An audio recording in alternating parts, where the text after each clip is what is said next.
What's going on? What's going on? So, let's get right into this, man.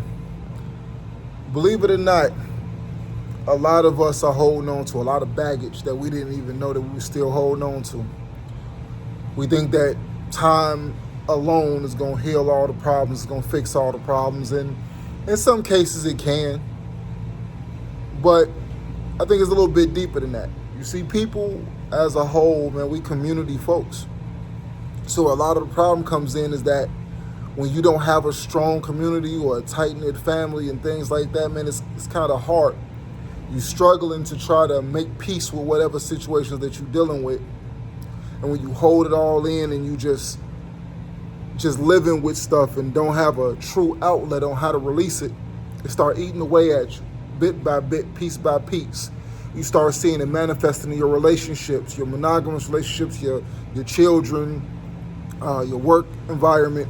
It's all over the place, and you don't even know the root cause of it anymore because you've been suppressing it for so long that you have no idea even where to begin to deal with it. You know, and in some cases I've been saying with people, it's to where it build up and it build up and it build up, and then once it finally come out, it come out at the target who it don't even belong to. I say all that to say this. A lot of us don't realize the concepts of generational curses, and I think that it's something that we need to discuss more often. Most importantly, we need to discuss it with our families. You see, people have these pent-up angers and frustrations, and they think that they're the black sheep of their families, and they are completely unaware of what parts they contribute to their own madness and what their decisions contribute to the reason why things are happening around them.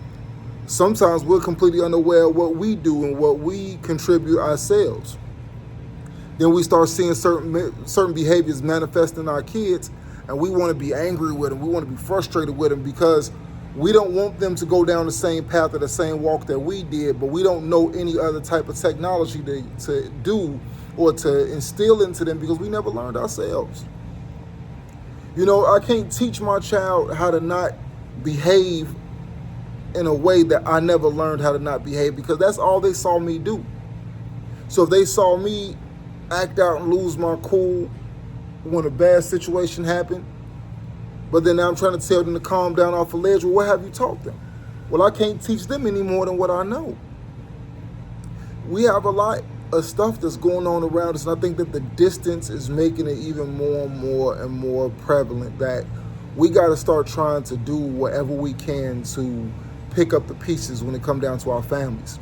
Try to reconnect with our kids, reconnect with our significant others, reconnect with, you know, just the people that we're trying to build with. I think that is at a place to where we are the most distant from each other.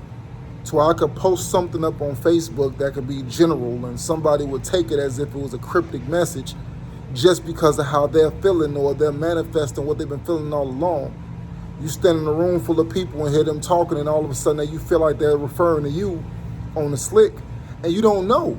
You genuinely don't know. You genuinely have no idea, but it's bothering you. And you know why it's bothering you? Is because you never dealt with the initial hurt and initial trauma that got you that way. A lot of us need a lot of help.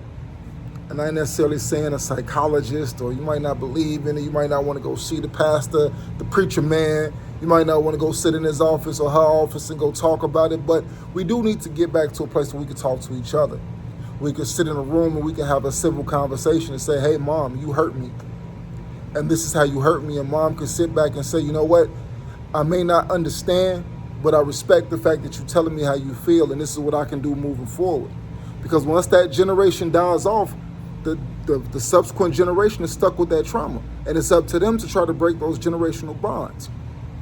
So, I can't tell people what to do, man. I can't tell you to go out and go make peace with your relatives. You know, somebody did you dirty or whatever, and you got a considerable distance on them. But if you have an opportunity to fix the problem or to initiate the necessary change to start the ball rolling toward fixing the problem, I encourage you to do it. Don't pass up on an opportunity to make things better if that opportunity legitimately is there. Anyway, that's my time. Let me know what y'all think about this in the comment section. And if y'all on board with it, man, let's get on board with it and try to start correcting some of these wrongs, man, because it's, it's crazy out here now. Peace.